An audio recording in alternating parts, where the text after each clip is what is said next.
ave sai do ovo. O ovo é o mundo. Quem quiser nascer tem de destruir o mundo. Hoje a gente vai filosofar aqui no canal Livros Primos. Sejam muito bem-vindos, muito bem-vindas. E hoje é dia de falar sobre Demian, de Hermann Hesse. Bom, não tem ninguém melhor do que o Marcelo para filosofar. Então vamos começar. Má, começa filosofando daí, começa a falar de Hesse pra gente.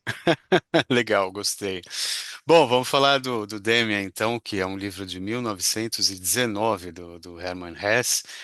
Você mostrou aí o livro, o meu é um pouquinho diferente, ó. O meu é esse aqui, a tradução que eu tenho é do Ivo Barroso, não sei se é a mesma Aqui que a também. tua. É. Legal. Vamos falar um pouquinho sobre ele, então, né? O Hesse nasceu em 1877, no que era então o Reino de Württemberg, na Alemanha, né? O que hoje é a moderna Alemanha. E a família dele tinha uma forte tradição religiosa e intelectual ao mesmo tempo. O pai dele era um missionário e a mãe dele tinha vivido na Índia, o que contribuiu um pouco para o interesse dele por várias dessas tradições religiosas e culturais, né? E desde muito jovem, o Hesse demonstrou uma personalidade assim meio independente e uma relação muito difícil com instituições educacionais e religiosas, né? Porque ele tinha essa relação dentro da própria casa. Em 1891, ele ingressa num seminário de orientação protestante. E a experiência foi marcante e problemática para ele. Ele acabou se rebelando contra a disciplina, essas expectativas impostas, né, aos estudantes, tal, e dentro da própria casa dele também. E essa experiência escolar, ela vai ser depois transformada em literatura, né? Falando sobre a pressão do sistema educacional, super rígido, esse tipo de coisa, né? Aí ele abandona o seminário e ele passa por períodos de crise pessoal, ele começa a trabalhar em outras atividades, vai ser aprendiz de coisas diferentes e tal, e ele termina trabalhando em livrarias em Tübingen, em Basel. E isso aproxima ele muito do universo dos livros e tal, e depois, mais tarde, como escritor.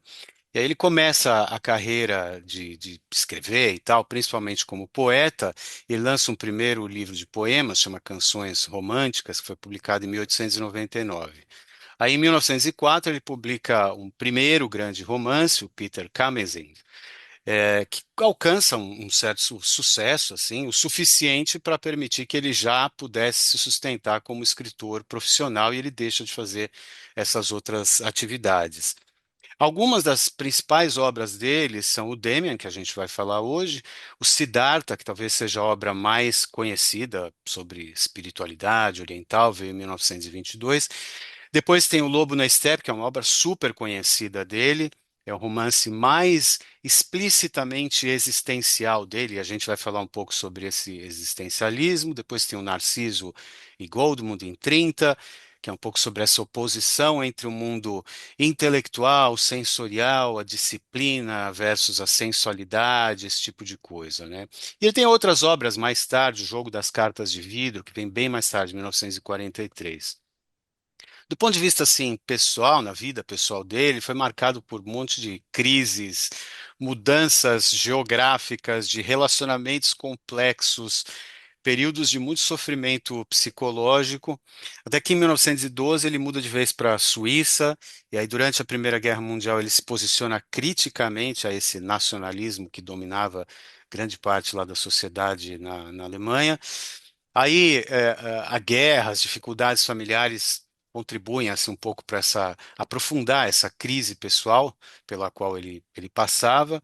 Ele inicia um tratamento psicanalítico, é uma experiência que teve uma forte influência super significativa na produção literária dele depois disso, e é nesse contexto justamente que surge o Demian, né?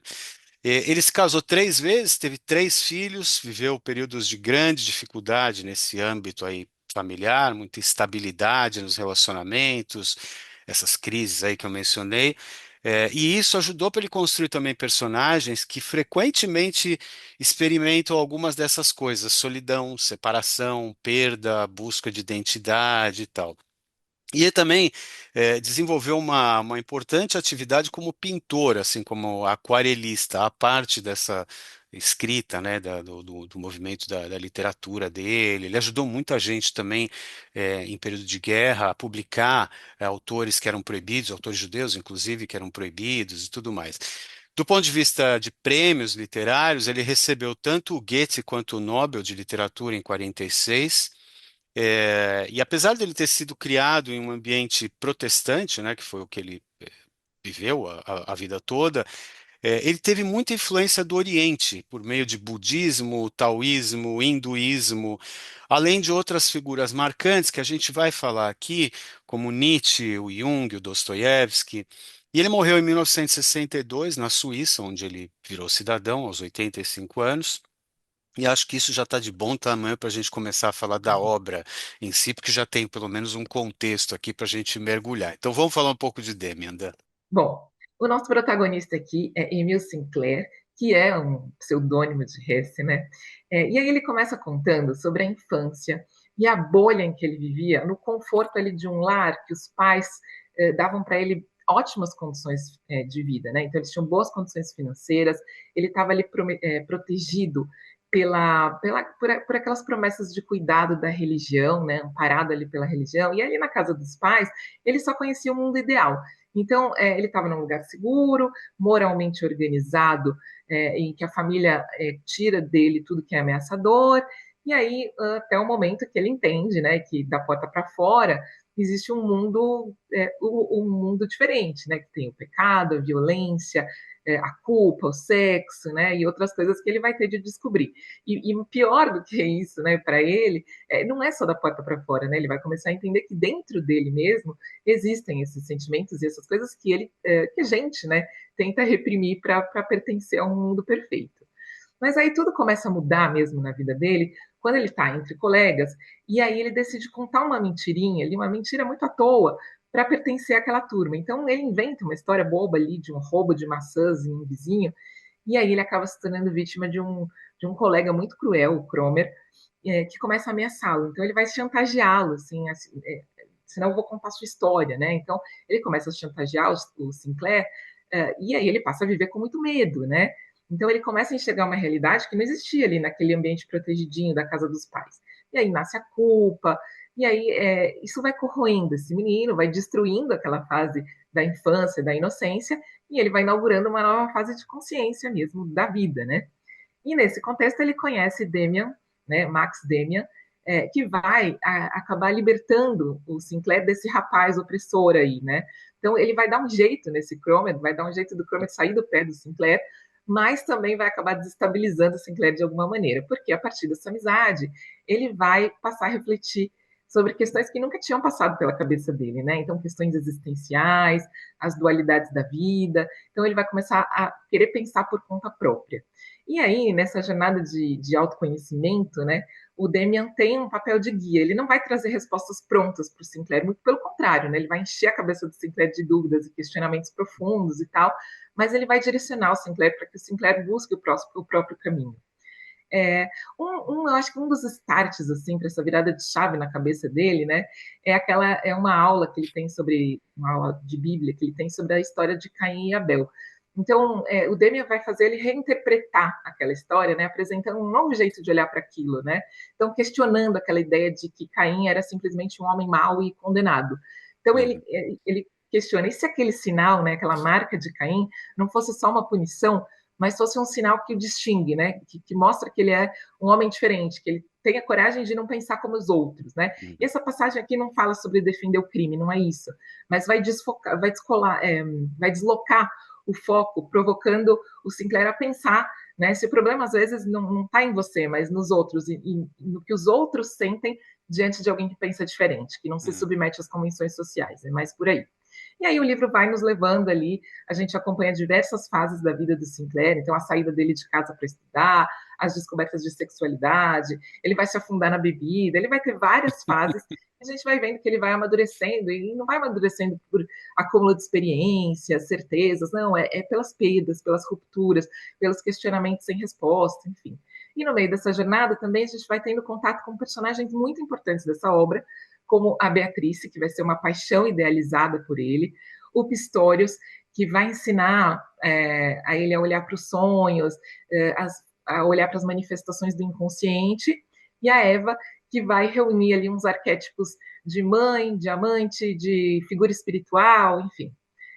E é durante uma dessas conversas com o Pistorius que aparece uma figura muito importante aqui do livro, que é Abraxas, que é uma espécie de divindade levantada ali nos primeiros séculos da era cristã mesmo, que é associada à totalidade. Então, aqui a gente fala de uma figura que junta o bem e o mal, o divino e o demoníaco, a luz e a escuridão, o espiritual e o material. Então, é tudo aquilo que a gente tem dentro da gente, né?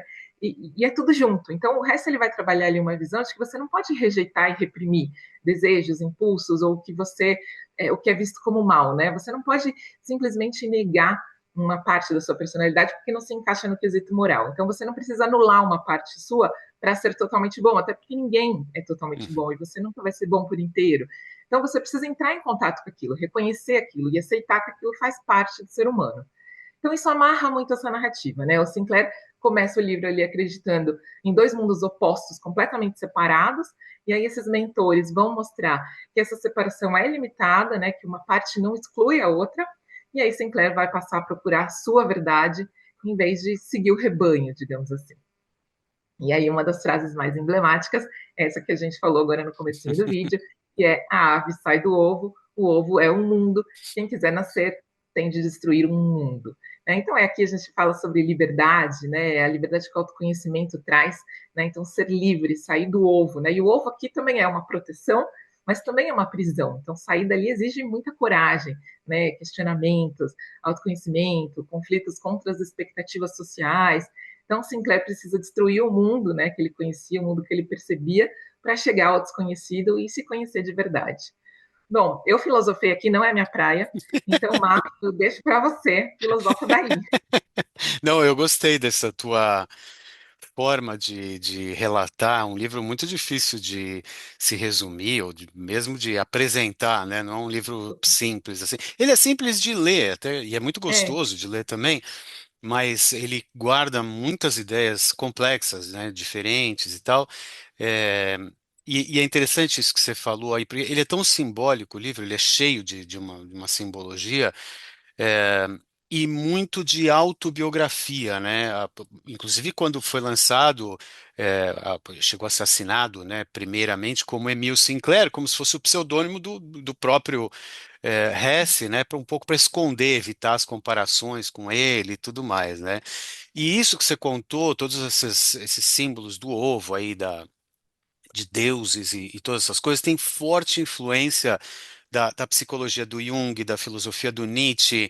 É uma longa investigação sobre a identidade e, como eles falavam, né, como se transformar em você mesmo. Como é que os questionamentos, você vai vendo pelas palavras, pelos conceitos que ele utiliza ali, muito dessa linguagem está presente nessas figuras, principalmente no Jung e no Nietzsche, não só, mas principalmente neles, é, quando eles combinam, por exemplo, esse questionamento sobre o que é o lado apolíneo ou o lado dionisíaco, né, de uma pessoa, as luzes e as trevas, o bem e o mal, que todo mundo carrega em si e vive numa constante luta, assim, entre essas coisas, né? O livro também é uma discussão sobre uma espécie, assim, de prenúncio da Primeira Grande Guerra, né? O livro é um pouquinho tá ali, né, nesse período, nesse contexto e tal, né? Sobre como enfrentar o lado obscuro do que a humanidade pode produzir, assim, com aquilo que também tem de mais valoroso, daquilo que tem de mais iluminado, né? E um dos principais conceitos que ele trata aí é um conceito de individuação, né? Do Jung ou do enunciado do Nietzsche lá, que ele fala become who you are, né? Assim, como é que a gente se transforma na gente mesmo, né? A gente trabalha uma vida inteira para saber quem a gente é, não para ser outra coisa. É para a gente se transformar naquilo que a gente é, aceitar quem nós somos e exercer, né, aquele ser de alguma maneira, né? Como é que se integra, então, o bem e o mal em um só ser, e como é que reconcilia isso com uma visão religiosa, sobretudo cristã, de bondade, né? Que as pessoas nascem boas e que, então, da onde vem o mal, né? Como é que surge isso? Mas também tem muito da valorização da experiência de ganho de consciência, por isso esse nascimento aí da psicologia, né? Com a experiência e tal, e não fruto da doutrinação que vem desse universo mais religioso que ele procura criticar. Então, esses personagens que ele utiliza, né? Então, Sinclair lá vai ser o personagem em busca de identidade, de sentido, né? O Demian é aquela representação do mentor, do sábio, arquetípico lá do Jung, mas também pode ser o espírito livre do Nietzsche. A Eva, a mãe do Demian, é essa representação da ânima, junguiana, do feminino, da mediação entre o que é consciente daquilo que é inconsciente, o Pistorius que você citou aí a representação desse simbolismo religioso, do misticismo, que também está presente na obra do Jung. Ou o Cromer, esse sujeito ali, que é o cara que faz bullying no figurinha lá no Sinclair, é, ele é uma espécie assim de representação daquilo que é a sombra junguiana, desse mal, né? Mas que tem que ser mais integrada do que combatida, porque todos nós temos, né, ela. Então, acho que esse é um bom livro que dá assim uma porta de entrada para um autor que investiga a existência humana, com todas as suas dores, com os questionamentos, com a busca de identidade, seja ela vindo da experiência, da razão, da espiritualidade, que eles um pouco fugiam ali no princípio da psicologia por conta da ciência e tudo mais. Também combina elementos entre Ocidente e Oriente, costuma usar os personagens para uma espécie assim de embate entre essas dualidades de espírito, corpo, razão, emoção, disciplina, espontaneidade, por aí vai, né? E a escrita dele, pensando um pouco no estilo, é marcada também pela presença desse mundo interior humano, mas ela é cheia de descrições da natureza em cenários que ele mesmo, Hesse, vivenciou nos lugares por onde ele viveu, entre a Alemanha e a Suíça, lá nas montanhas, os rios, um monte de paisagens, que funcionam também como espécies de símbolos ou metáforas, assim, para os personagens ou para as histórias que ele cria, né? Então é um livro riquíssimo de simbologia, muito a ver com o que é, o que são os enunciados do Jung, as discussões do Nietzsche, e por isso é um livro bastante filosófico, né? Mas numa história muito legal de ler também. Eu acho que essa narrativa é fácil, né? Esse jeito de escrever muito fácil É. é o que traz a gente, né? Porque realmente eu não sou desse mundo da filosofia e foi muito fácil de ler. Então, essa narrativa em primeira pessoa, apesar de ser extremamente filosófico, é envolvente, né? Então, é um narrador jovem que vai falar das experiências da infância e da juventude. Então, ele traz o tom filosófico de uma maneira leve, né? Uhum. Então, é aquele romance de formação que vai falar da transformação ali desse personagem. O livro começa com Sinclair de um jeito, termina com Sinclair de outro, então tem toda a questão é, né, profunda ali, mas você vai assim de um jeito muito leve. É um livro curto também, não é um livro né, de muitas Não. páginas. É fácil de ler. E mexe, eu gosto muito desse tipo de literatura. Não sei se é por conta da minha formação, o tipo de coisa que eu faço na vida, mas eu gosto dessa mescla entre psicologia, literatura, filosofia, esses conceitos aí da individuação, da sombra. É uma espécie assim de salada disso com espiritualidade, Oriente, Ocidente, existencialismo, e tal. Mas eu gosto muito de uma coisa, é uma espécie assim de convite para que as pessoas prestem atenção em como se transformar nelas mesmas, em lugar de atender às expectativas do mundo, assim, né? Ao invés de se preocupar com o que o mundo vai dizer, seduzir ou violentar a pessoa para ser quem ela não é. Isso me lembra uma história muito curiosa, no universo racídico, judaico, tem uma personagem muito interessante chamada Zúcia de Hanipol, um sujeito que existiu, que dizia que, ele dizia assim, quando eu morrer, e eu for para o céu, seja lá para o paraíso, sei lá, Deus não vai me perguntar, ele vai me perguntar assim, por que que você, ele não vai chegar para mim e dizer assim, por que que você não foi Moisés, o seu grande líder e tal, ele vai perguntar para mim, porque eu não fui Zúcia, porque ninguém pode ser Zúcia no meu lugar, se eu não for Zúcia, vai ficar faltando Zúcia no mundo, né? E essa é um pouco da É. filosofia que está colocada nesse livro de uma maneira bastante diferente, e eu acho que essa é uma boa porta de entrada para outras obras do Hesse. Você falou uma coisa interessante sobre essa proteção que existia na casa dele, né, desse personagem, que era um pouco a proteção na própria casa do Hesse também, de não saber quais eram as dores do mundo, os males Uhum. do mundo e tal, meio essa sobreproteção que também está presente na história do Siddhartha, do Buda, né?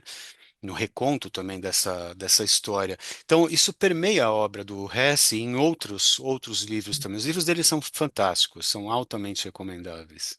A gente podia ler um Legal. pouco, né, para ver, sei lá, o pessoal sentir um pouco como é a leitura, né, desses Vamos. complexos conceitos e tudo mais. Você quer começar aí?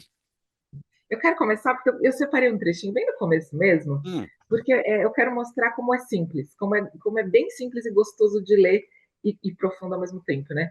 manda Então, eu ver. separei aqui um trechinho que ele conta um pouquinho é, sobre a casa dele, né? Então, assim, à nossa volta havia todas essas coisas belas e espantosas, selvagens e cruéis.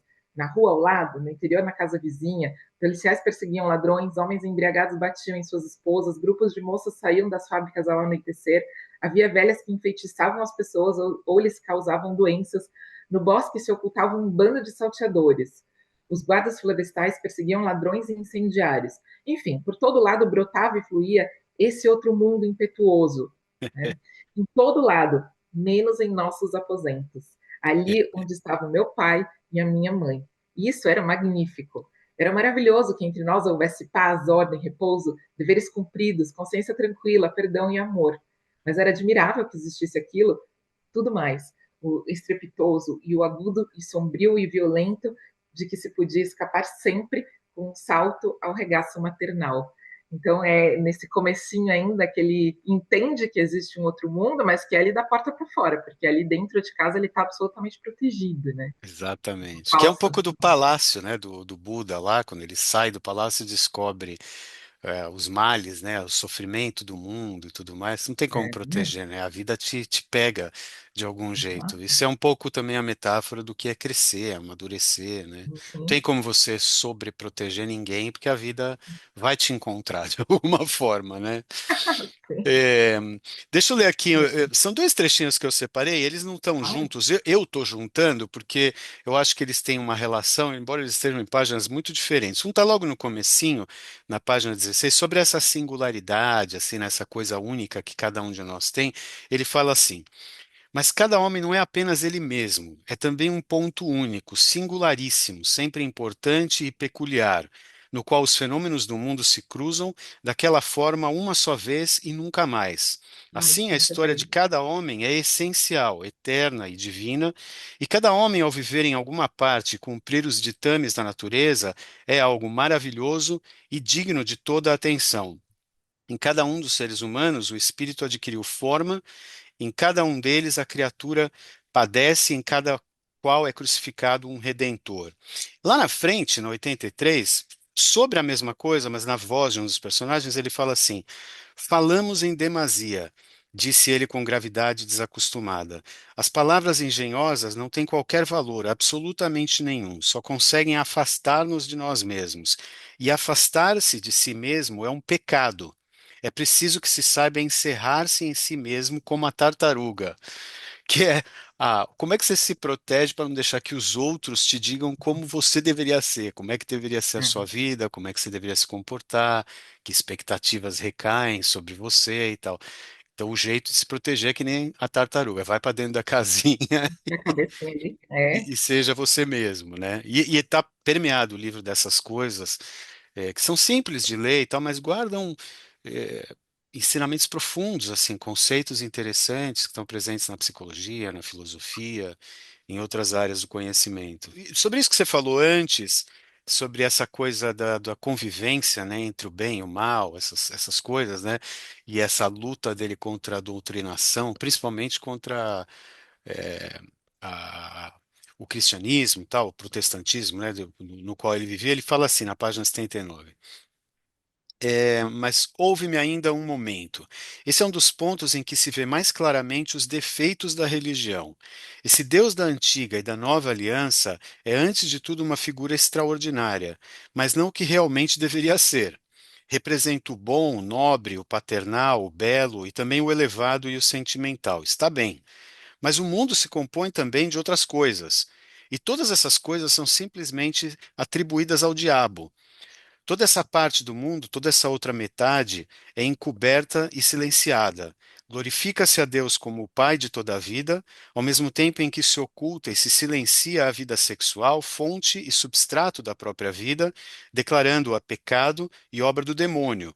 Não faço a menor objeção a que se adore esse Deus Jeová, mas creio que devemos adorar e santificar o mundo inteiro em sua plenitude total, e não apenas essa metade oficial artificialmente dissociada. Portanto, ao lado do culto de Deus, deveríamos celebrar o culto do demônio. Isso seria o certo, ou mesmo criar um Deus que integrasse em si também o demônio e diante do qual não tivéssemos que cerrar os olhos para não ver as coisas mais naturais do mundo. Muito bom. Que visão, né? Nossa. Eu separei aqui um trechinho que ele fala um pouquinho do que se espera, do que você mesmo espera que você seja, ou que os outros esperam que você seja, e o que é necessário ser. Ele diz assim: muitas vezes havia brincado com imagens do futuro, e havia entresonhado os destinos que estavam reservados para mim, como poeta, ou talvez como profeta, como pintor, ou de que modo fosse. E tudo isso era um equívoco. Eu não existia para fazer versos, para rezar ou para pintar. Nem eu, nem nenhum homem existíamos para isso. Tudo era secundário. O verdadeiro ofício de cada um era apenas chegar até si mesmo. Depois, podia acabar poeta ou louco, profeta ou criminoso, isso já era outra coisa sua. E, além de tudo, em última instância, carecida de todo alcance. Sua missão era encontrar seu próprio destino, e não qualquer um, e vivê-lo inteiramente até o fim. Tudo mais era ficar a meio de caminho, era retroceder para refugiar-se no ideal da coletividade, era adaptação e medo da própria individualidade interior. Então, é a Você vê, mensagem, né? você vê quantas vezes ele fala sobre esse conceito de individuação, de Uhum. diferentes formas, né? Ele usa a literatura e os personagens, o enredo, para falar de coisas que são bem difíceis de explicar, mas enrolando os personagens. Tem um trechinho aqui que ele fala, tem a ver com isso, mas ele usa de outras metáforas. Olha só, tá mais para frente na 130. Não há por que te comparares com os demais, e se a natureza te criou para morcego, não deves aspirar a ser avestruz. Uhum. Às vezes te consideras por demais esquisito e te reprovas por seguires caminhos diversos dos da maioria. Deixa-te disso, contempla o fogo, as nuvens, e quando surgirem presságios e as vozes soares em tua alma, abandona-te a elas, sem perguntares se isso convém ou é do gosto do Senhor teu Pai, ou do professor, ou de algum bom Deus qualquer. Com isso, só conseguimos perder-nos, entrar na escala burguesa e fossilizar-nos. Esquece os outros. Muito bom. Segue a sua vida aí. Mas essa mensagem, ela permeia o livro todo, né? É isso, assim, não importa É, o que as convenções sociais te digam, você tem que se encontrar. segue a vida, né? Escolhe e o melhor que pode te acontecer é você se transformar em você mesmo, não numa outra Maravilhoso. coisa. Maravilhoso. Muito É legal. isso. Vamos falar um pouco de primos dele? O Vamos, vamos. que você Eu separou separei aí de aqui, bom pra gente, Dan? bom, separei aqui três livrinhos. Eu sei que você aí vai falar dos existencialistas e eu deixo essa parte toda aí para você. Eu separei os mais aqui fora, né, da filosofia. Então vamos lá. Eu separei primeiro O Médico e o Monstro, de Ah, Robert que legal, Stevenson, Stevenson. que é o médico, né, que cria uma fórmula que consegue separar o lado moralmente respeitável, né, dos impulsos sombrios que ele tem, e aí ele dá origem ao monstro, né? Então, essa discussão sobre a existência do chamado bem e mal dentro da mesma pessoa e essa repressão de desejos, né, a identidade que a gente mostra para os outros. Então, ele é primo nesse sentido de questionar essa visão simplista, né, de bem e de mal, e do quanto a gente quer mostrar para o mundo quem a gente Uhum. é, né? É, Adorei o, esse. o segundo é o Evangelho segundo Jesus Cristo, do genial José Saramago. E aí aqui já entra um pouco mais essa questão, né, religiosa. Então, ele questiona a relação entre Deus, poder, o destino e a liberdade, né? Então, a ideia da religião como uma verdade pronta, né, sem interpretações, né? E ali ele humaniza, né, Jesus com desejos, com medos, dúvidas, culpa, raiva, enfim. Então, é aquela dificuldade dele aceitar o papel que lhe foi atribuído, né? Então, seja Jesus, né? Salve a humanidade, né? Então, é claro que o Evangelho ele é uma crítica ali muito mais social, menos individual, assim como uma análise menos individual, como Demian, mas é uma crítica ao mundo também que leva os seres humanos a serem É, limitados muitas vezes pela religião. E o último que eu separei aqui foi totalmente na contramão, é de um outro livro que eu já falei aqui, que eu gosto muito, que é O Deserto dos Tártaros, do Dino Buzzati, mas sim. que é o que vai acontecer quando se a gente fugir do autoconhecimento, né? Então, aqui é o outro caminho, é o homem que passa a vida inteira esperando por um acontecimento grandioso que vai dar sentido para a existência dele. Esse acontecimento não vai acontecer, não vai se concretizar. E o romance, então, trata ali do tempo perdido, né? Da espera, dessa submissão silenciosa às estruturas sociais que não vão levá-lo a lugar nenhum. Então, é exatamente o oposto de Demian. Eu acho que eu só coloquei esse livro aqui para fazer esse paralelo para a gente pensar, né, no quanto é importante a gente se conhecer e buscar o nosso próprio caminho, senão a gente fica ali no deserto dos tártaros. E os Adorei, seus? adorei os três, são bem diferentes dos que eu vou trazer, mas eu Ah, adoro todos imaginei. eles aí que você citou, adorei todos eles. Eu gostei muito de ter lido esses livros que você falou, muito legal. Bom, vou falar de coisas diferentes, assim. Um que eu queria começar, que também tem um pouco desse universo filosófico, sei lá, existencialista e tal, embora não seja classificado assim, que é o livro do Desassossego, do Fernando Pessoa, que foi publicado Uhum. póstumamente, que tem essa coisa sobre o inconsciente, a vida interior, a busca de identidade. Ele não tem a ver com história, nada a ver com o Demian, mas tem essa investigação pessoal, essa busca interior que me parece primo distante, assim, interessante. Também primo distante tem o Notas do Subterrâneo, do Dostoiévski, que é de 1864, que é um livro admirado pelo Hesse, e também é um romance psicológico, assim, sobre a irracionalidade, sobre a alienação, um pouco nessa linha do que você falou, né? Quando você não vai de acordo com aquilo com quem você é, né? E age de outras formas. Um livro que uma vez a gente já falou sobre ele aqui, que é A Montanha Mágica, do Thomas Mann, de Ah, excelente. 1924, é cheio desses questionamentos profundos, assim, do Adoro. que é de fato ser humano, né? E quais são as dores que vêm junto, né, com você exercer o ser, né, no mundo e que questionamentos são esses e tal. Além dos próprios livros do Hesse, que a gente já falou aqui um pouco antes, se a vertente for nessa coisa mais do âmbito da filosofia, da psicologia, para a gente não ficar só no universo da ficção, são altamente recomendáveis para mim. Primeiro, o do Carl Gustav Jung, Memórias, Sonhos e Reflexões, de 26, ou O Homem e Seus Símbolos, de 1964. Ambos livraços, assim, do Jung. Você vai passar uma vida se referindo a eles, tratando disso para entender embora não seja tão difícil de ler, mas muito interessantes de se ler. Um outro que super interessante, muito falado, o livro do Viktor Frankl, que é O Homem em Busca de Significado.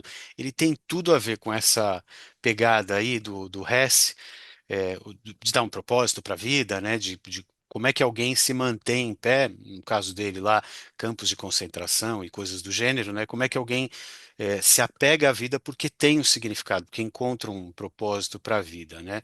É por aí também, nessa coisa filosófico, assim falou Zaratustra do Uhum. Nietzsche, que é fim do século XIX. Mas se a pegada for mais espiritual, assim, tem um livro bem interessante que é O Profeta, do Khalil Gibran, que é do começo do século XX, 1923. Para quem gostar dessa vertente mais espiritual, mais espiritualizada, que é bastante presente na obra do Hess, nem tanto, aqui também no Demian, mas é mais presente ainda em outros livros dele, provavelmente vai gostar do Profeta do Khalil Gibran também. Então tem aí uma lista Uma enorme lista de longa. coisas, longa. Se quiser, dá para começar por qualquer um deles, aí vai começar bem. Ótimo. Bom, adorei esse nosso papo filosófico, foi muito bom, muito Eu também. gostoso, como sempre. E é isso aí. Então, se você curtiu esse nosso papo, curta esse vídeo para que ele chegue para mais pessoas. Aproveite para se inscrever no nosso canal Livros Primos no YouTube. E a gente se encontra na próxima. Até lá! Até lá!